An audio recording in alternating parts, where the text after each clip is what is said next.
ಭಾರಿ ದೊಡ್ಡ ಸಂಖ್ಯೆಯಲ್ಲಿ ನಿನ್ನೆ ರಾತ್ರಿ ಬಾಗಲಕೋಟೆಯಲ್ಲಿ ಸಭೆ ಆಯಿತು. ಆ ಸಭೆಯಲ್ಲಿ ಸುಮಾರು 20,000 ಜನ ಸೇರಿದ್ರು. ಯಾವ ಮಟ್ಟಿಗೆ ಇತ್ತು ಆವೇಶ, ಯಾವ ಮಟ್ಟಿಗೆ ತಲುಪಿತ್ತು ಅಂತ ಹೇಳಿದ್ರೆ, ಒಂದು ಹೆಣ್ಮಗಳು ಫಾತಿಮಾನವರು ಅವರು ಕೂಗಿ ಕೂಗಿ ಕೂಗಿ ಸಡನ್ನಾಗಿ ಅವ್ರಿಗೆ ಹಾರ್ಟ್ ಅಟ್ಯಾಕ್ ಆಗಿ ತೀರೋಗ್ಬಿಟ್ಟಿದ್ದಾರೆ. ಅಷ್ಟು ಮಟ್ಟಿಗೆ ಇವತ್ತಿನ ದಿವಸ ಚುನಾವಣೆ ಪ್ರಚಾರ ಒಂದು ಇದಕ್ಕೆ ತಲುಪಿದೆ ಅಂತ ಹೇಳಿದ್ರೆ. ಈಗ ನಮ್ಮ ಮುಂದೆ ಮುಂದಿರ್ತಕ್ಕಂಥದ್ದು ನಾವು 100% ವೋಟಿಂಗ್ ಮಾಡಬೇಕು. ಈಗ ಮೊನ್ನೆ ಹೋದ ಸತಿ ಚುನಾವಣೆಯಲ್ಲಿ ಅಮೀನ್ಗಢ ಪಟ್ಟಣ ಪಂಚಾಯಿತಿಯಲ್ಲಿ ನೀವು ಕೇವಲ 1,000 ಲೀಡ್ ಸಿಕ್ತು. ಎಷ್ಟು? 1,000 ಲೀಡ್ ಇತ್ತು. ಆವಾಗ ಕೇವಲ 70% ಪೋಲಿಂಗ್ ಆಗಿತ್ತು. ಇವತ್ತು ನೀವು 80% 90% ಪೋಲಿಂಗ್ ಮಾಡಿದ್ರೆ ಬರೀ ಅಮೀನ್ಗಢ ಟೌನ್ ಪಂಚಾಯಿತಿಯಲ್ಲಿ ವುಮೆನ್ಸ್ ಮೀಟಿಂಗ್ಗೆ 3,000 ಲೀಡ್ ಬರಬೇಕು ಅಂತ ಹೇಳಿದ್ರೆ 3,000 ಲೀಡಿನಲ್ಲಿ ನೀವು ಗೆಲ್ಲಿಸೋದಾದ್ರೆ ಸಿದ್ದರಾಮಯ್ಯವ್ರಿಗೂ ಒಂದು ಸಂತೋಷ ಆಗ್ತದೆ, ಮೇಟಿ ಆತ್ಮಕ್ಕೂ ಒಂದು ಸಂತೋಷ ಆಗ್ತದೆ ಅಂತ ಹೇಳಿ ಇವತ್ತಿನ ದಿವಸ ರಾಜ್ಯದ ಸಚಿವರು ವಸತಿ ಸಚಿವರು ಜಮೀರ್ ಖಾನ್ ಅವರು ಬಂದಿದ್ದಾರೆ. ವಾಪಸ್ 2014 ಕೇಂದ್ರದಲ್ಲಿ ಬಿಜೆಪಿ ಸರ್ಕಾರ ಬಂದ ಮೇಲೆ ನಮ್ಮ ರಾಜ್ಯದವರು ಕೇಂದ್ರದಲ್ಲಿ ಮಂತ್ರಿಯಾಗಿದ್ದ ಅನಂತ್ ಕುಮಾರ್ ಹೆಗಡೆ ಅಂತ ಅವ್ರು ಏನ್ ಹೇಳಿದ್ರು, ನಾವು ಬಿಜೆಪಿ ಸರ್ಕಾರ ಬಂದಿರೋದ್ರೆ ಸಂವಿಧಾನ ಬದಲಾವಣೆ ಮಾಡಬೇಕಂತ ಹೇಳಿದ್ರೆ ತಮಗೆಲ್ಲ ಗೊತ್ತಿರೋದೇ ವಿಚಾರ. ಇವತ್ತು ಬಾಬಾ ಸಾಹೇಬ್ ಅಂಬೇಡ್ಕರ್ ಸಂವಿಧಾನ ಕೊಟ್ಟಿಲ್ಲ ಅಂದ್ರೆ ನೀವು ಅನ್ಕೊಳಕ್ಕಾಗ್ತಾ ಇರಲಿಲ್ಲ, ನಾನು ಮಂತ್ರಿಯಾಗಿಲ್ಲ, ಸಾಧ್ಯ ಆಗ್ತಾ ಇಲ್ಲ. ಇವತ್ತು ಬಾಬಾ ಸಾಹೇಬ್ ಅಂಬೇಡ್ಕರ್ ನೀವು ಅನ್ಕೊಟ್ಟಿದ್ದೀರಾ, ನಾನು ನಿಮ್ಮ ಪ್ರಚಾರಕ್ಕೋಸ್ಕರ ನಾನು ನಮ್ಮ ನಾಯಕರಾದ ನಸೀರ್ ಅಹಮದ್ ಅವರು, ಆಸಿಫ್ ಶೇಖ್ ಅವರು, ಖಾದ್ರಿ ಅವರು, ಸೌದಾಗ್ ಅವರು ಎಲ್ಲ ಈ ಗ್ರಾಮಕ್ಕೆ ನಾವು ಬಂದಿದ್ವಿ. ಕಾರಣ ಅಂದ್ರೆ ಇದೇ ತಿಂಗಳು 9ನೇ ತಾರೀಕು ಚುನಾವಣೆ ಹಿನ್ನೆಲೆಯಲ್ಲಿ ನಾವು ಬೆಂಗಳೂರಿಂದ ಪ್ರಚಾರಕ್ಕೆ ಬಂದಿದ್ವಿ. ಆಲ್ರೆಡಿ ನಮ್ಮ ನಾಯಕರಾದಂತ ನಸೀರ್ ಅಹಮದ್ ಸಾಹೇಬ್ ಗ್ರಾಮಕ್ಕೆ ಬಂದು ಹೋಗಿದ್ದಾರೆ. ನಿಮ್ಮ ಸಮಸ್ಯೆ ಏನೇನಿದೆ ಅಂತ ಎಲ್ಲ ತಿಳ್ಕೊಂಡಿದ್ದಾರೆ. ನೇಕಾರರದ್ದು ಒಂದು ಸಮಸ್ಯೆ ಇತ್ತು, ನಮ್ಮ ಸತೀಶ್ ರೆಡ್ಡಿ ಅವರು ನೇಕಾರರ ಸಮಸ್ಯೆ ಬಗ್ಗೆ ನಾವು ಬಗೆಹರಿಸ್ತೀವಿ ಅಂತ ಆಶ್ವಾಸನೆ ಅವರು ಕೊಟ್ಟಿದ್ದಾರೆ, ನಸೀರ್ ಅಹಮದ್ ಸಾಹೇಬ್ ಕೊಟ್ಟಿದ್ದಾರೆ. ನಿಮ್ಗೆ ಏನೇನು ಸಮಸ್ಯೆಗಳು ಅದ್ರ ಬಗೆಹರಿಸೋ ಪ್ರಯತ್ನ ಮಾಡ್ತೀವಿ. ಹೋದ ಚುನಾವಣೆಯಲ್ಲಿ 11,000 ಗ್ರಾಮದಲ್ಲಿ 11,000 ಮತ ಇದೆ. ಅದರಲ್ಲಿ 7,000 ಚಿಲ್ಲರೆ ಪೋಲಿಂಗ್ ಆಗಿತ್ತು. ಅದರಲ್ಲಿ ನಾವು 1,000 ಲೀಡ್ ಬಂದಿದ್ದೀವಿ. 4,000 ಚಿಲ್ಲರೆ ಮೇಟಿಯವರು ಬಂದಿತ್ತು, 2,500 ಚಿಲ್ಲರೆ ಟಿಕೆಟ್ ಬಂದಿತ್ತು, 1,000 ಲೀಡ್ ಆಗಿದೆ. ನಿಮ್ಮಲ್ಲಿ ನಾನು ಕೈ ಜೋಡಿಸಿ ಕಮ್ಮಿ ಮಾಡಬಹುದು. ಆ ಟೈಮಲ್ಲಿ ಆ ಟೈಮಲ್ಲಿ ನಮ್ಮ ಗ್ಯಾರಂಟಿಗಳು ಇರಲಿಲ್ಲ. ಆ ಟೈಮಲ್ಲಿ ಸರ್ ನಸೀರ್ ಅಹಮದ್ ಸಾಹೇಬ್ರೆ, ಆ ಟೈಮಲ್ಲಿ ನಾವು 5 ಗ್ಯಾರಂಟಿ ಘೋಷಣೆ ಮಾಡಿದ್ವಿ, ಮಾತ್ರ ಗ್ಯಾರಂಟಿಗಳು ಕೊಟ್ಟಿರಲಿಲ್ಲ, ಘೋಷಣೆ ಮಾಡಿದ್ವಿ. ಆ ಜನ ನಿರೀಕ್ಷೆ ಮೇಲೆ ಏನ್ ಮಾಡಿದ್ರು, ಯಾವ್ಯಾವ 5 ಗ್ಯಾರಂಟಿಯಿಂದ ಮನೆ ನಮ್ಮ ನಾಯಕರಾದಂತ ರಾಜ್ಯ ಮನೆಗೆ 2,000 ಮನೆಗೆ ಕೊಡ್ತೀವಿ ಅಂತ ಹೇಳಿದ್ರು. ಅದ್ರಲ್ಲಿ 5 kg ಅಕ್ಕಿ ಇದ್ದಿದ್ದು 10 kg ಅಕ್ಕಿ ಕೊಡ್ತೀವಿ ಅಂತ ಹೇಳಿದ್ರು. ಆಮೇಲೆ 200 ಯೂನಿಟ್ವರೆಗೂ ಯಾರು ಎಷ್ಟು ಯೂನಿಟ್ ಯೂಸ್ ಮಾಡ್ತಾರೆ, ಯಾರು 70 ಯೂನಿಟ್ ಮಾಡಿದ್ರೆ 80 ಯೂನಿಟ್ ಮಾಡಿದ್ರೆ 90 ಯೂನಿಟ್ ಯೂಸ್ ಮಾಡ್ತಾರೆ, 100 ಯೂನಿಟ್ 200 ಯೂನಿಟ್ವರೆಗೂ ಕರೆಂಟ್ ಫ್ರೀ ಕೊಡ್ತಿರೋದು ಮಹಿಳೆಗೆ. ಈ ರಾಜ್ಯದಲ್ಲಿ ಇಲ್ಲಿಂದ ಬೆಂಗಳೂರಿಗೆ, ಬೆಂಗಳೂರಿಂದ ಹುಬ್ಳಿಯಿಂದ ಧಾರವಾಡದಿಂದ ಹಾಜಪಂಜನ ಗುಲ್ಬರ್ಗವಾಗಿ ಎಲ್ಲ ಹೋಗಿ ಇಡೀ ರಾಜ್ಯದಲ್ಲಿ ಹೆಣ್ಮಕ್ಳು ಫ್ರೀ ಆಗಿ ಅಡ್ಡಾಡ್ತಾ ಇದ್ದೀರಮ್ಮ. ಯಾರನ್ನ ದುಡ್ಡು ಕೇಳ್ತಿದ್ರ? ಇಲ್ಲ ತಾನೆ, ಫ್ರೀ ಆಗಿ ಬಸ್ ಅಡ್ಡಾಡೋದು. ಡಿಪ್ಲೊಮಾ ಹೋಲ್ಡರ್ಸ್ಗೆ 1,500ರಿಂದ 3,000 ಕೊಡ್ತೀವಿ ಅಂತ ಅವತ್ತು ಘೋಷಣೆ ಮಾಡಿದ್ರು.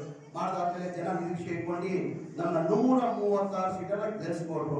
136 ಅಧಿಕಾರ ಬಂತು. ವಿರೋಧ ಪಕ್ಷದವ್ರು ಏನಂದ್ರು, ಈ ಗ್ಯಾರಂಟಿಗಳು ಕೊಡೋಕೆ ಸಾಧ್ಯ ಆಗಲ್ಲ, ಇವ್ರು ಬರೋ ರಾಜಕೀಯ ಭಾಷಣ ಮಾಡಿದ್ದಾರೆ, ಈ ಗ್ಯಾರಂಟಿಗಳು ಕೊಡಬೇಕಾದ್ರೆ ಕನಿಷ್ಠ 55ರಿಂದ 60,000 ಕೋಟಿ ಆಗ್ತದೆ, ಈ ಗ್ಯಾರಂಟಿ ಕೊಡೋಕೆ ಸಾಧ್ಯ ಇಲ್ಲ ಅಂದ್ರು. ನಮ್ಮ ಸರ್ಕಾರ ಬಂದು ಮನೆ ಸಿದ್ದರಾಮಯ್ಯ ಮುಖ್ಯಮಂತ್ರಿ ಆಗಿ ಒಂದೇ ತಿಂಗಳಲ್ಲಿ 5 ಗ್ಯಾರಂಟಿನ ಜಾರಿ ಮಾಡೋದು ಕೊಡ್ತಾ ಇದ್ದಾನೆ. ಅದ್ರ ಜೊತೆಲಿ 6ನೇ ಗ್ಯಾರಂಟಿ ಅಂತ ಹೇಳಕ್ ಬಯಸ್ತೀನಿ ನಾನು. ಯಾವ್ದಪ್ಪ 6ನೇ ಗ್ಯಾರಂಟಿ ನಾವು ಘೋಷಣೆ ಮಾಡಿರಲಿಲ್ಲ, ದಯಮಾಡಿ ಕೇಳಬೇಕು ನೀವೆಲ್ಲ. ಬೇರೆ ಪಕ್ಷಕ್ಕೆ ನಮ್ಮ ಪಕ್ಷಕ್ಕೆ ಎಷ್ಟು ವ್ಯತ್ಯಾಸ ಇದೆ ಅಂತ ನಾವು ನೋಡ್ಬೇಕಾಗ್ತದೆ.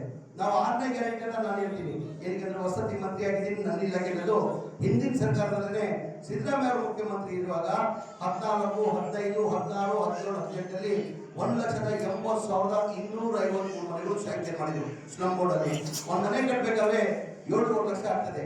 ಕೇಂದ್ರ ಸರ್ಕಾರ ಏನ್ ಮಾಡ್ತಾರೆ, ಪ್ರಧಾನ ಮಂತ್ರಿ ಆವಾಸ್ ಯೋಜನೆ ಅಂತ 1 ಲಕ್ಷ ಕೊಡ್ತಾವ್ರೆ. ಆದ್ರೆ ಬಡವ್ರ ಮನೆಗೆ ಕಟ್ಟಕ್ಕೆ 18% GST ಆಗಿ 1,32,000 ವಾಪಸ್ ತಗೊಳ್ತಾರೆ. ನಮ್ಗೆ ವ್ಯವಸ್ಥೆ ಕೊಡ್ತಾರೆ. ಬಡವ್ರ ಮನೆಗೆ GST ಆಗೋದು ಅಗತ್ಯ ಇಲ್ಲಲ್ಲ, ಬೇಕಾಗಿಲ್ಲ. ನಾನು ಬಹಳ ಸತಿ ಅಸೆಂಬ್ಲಿ ಬಿಜೆಪಿ ಮನವಿ ಮಾಡ್ಕೊಂಡಿದ್ದೀನಿ.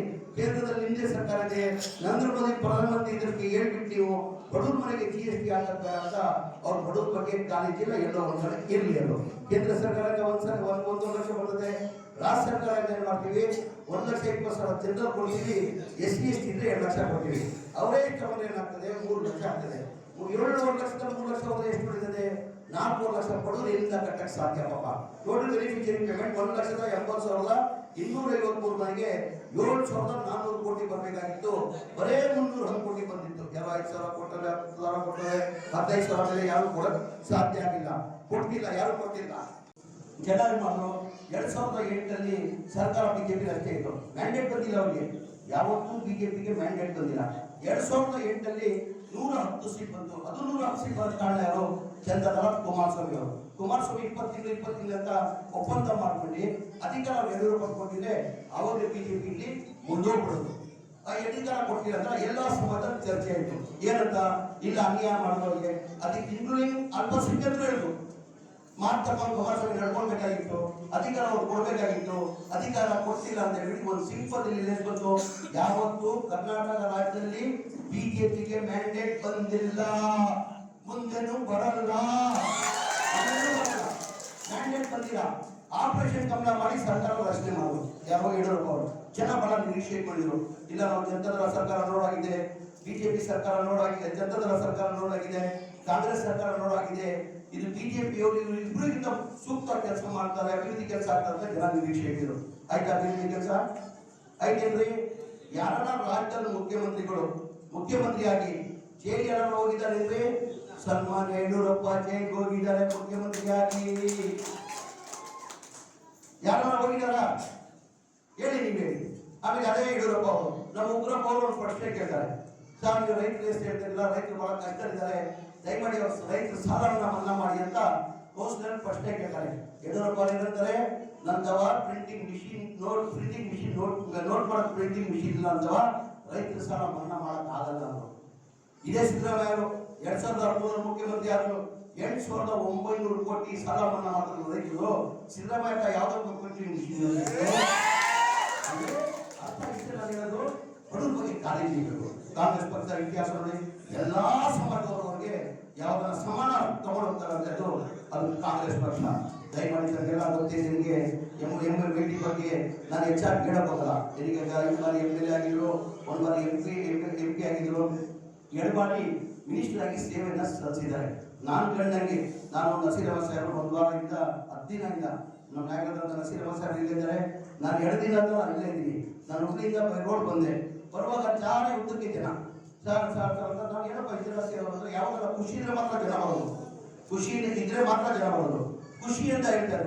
ಇಲ್ಲ ಸರ್ ಈ ಬಾರಿ ನಾವು ಕಾಂಗ್ರೆಸ್ ಪಕ್ಷ ಹೆಚ್ಚಿನ ಮತದಾರ ಗೆಲ್ಲಿಸ್ತೀವಿ, ಕಾರಣ ಅಂದ್ರೆ ಮೇಟಿ ಅವರು ಮಾಡಿರೋದು ಅಭಿವೃದ್ಧಿ ಕೆಲಸ. 2013 ಜನ ಹಿಡಿದಂಗಿದ್ರು. 2013 ಹಿಡ್ಕೊಂಡು 2018 ಕನಿಷ್ಠ 3.5 4,000 ಕೋಟಿ ಅನುದಾನ ತಂದಿದ್ದಾರೆ ಸರ್. ತುಂಬಾ ಅಭಿವೃದ್ಧಿ ಕೆಲಸ ಮಾಡಿದ. ಅಭಿವೃದ್ಧಿ ಹೆಚ್ಚಾಗಿ ಎಲ್ಲಾ ಸಮಾಜವರು ನಮ್ಮ ಕುಟುಂಬ ಅಂತ ತಗೊಂಡು ಹೋಗ್ತಾ ಇದ್ರು ಮೇಟಿಯವರು. ಅವ್ರ ಜಾತಿ ಭೇದ ಎಂದೂ ಮಾಡಿಲ್ಲ, ಜಾತಿ ಭೇದ ಎಂದೂ ಮಾಡಿಲ್ಲ. ಯಾರೋ ಆಗಲಿ ನಮ್ಮ ಕುಟುಂಬ ಅಂತ ಹೇಳ್ಬಿಟ್ಟು ಎಲ್ಲಾ ಸಮಾಜವರು ಓಟ್ ಕೊಡ್ಲಿ ಓಟ್ ಬಿಡ್ಲಿ ಎಲ್ಲರಿಗೂ ಸಮಾನ ತಗೊಂಡ್ಬರ್ತಾರೆ. ಆ ಕೆಲಸ ಬಿಜೆಪಿ ಮಾಡ್ತಾರ.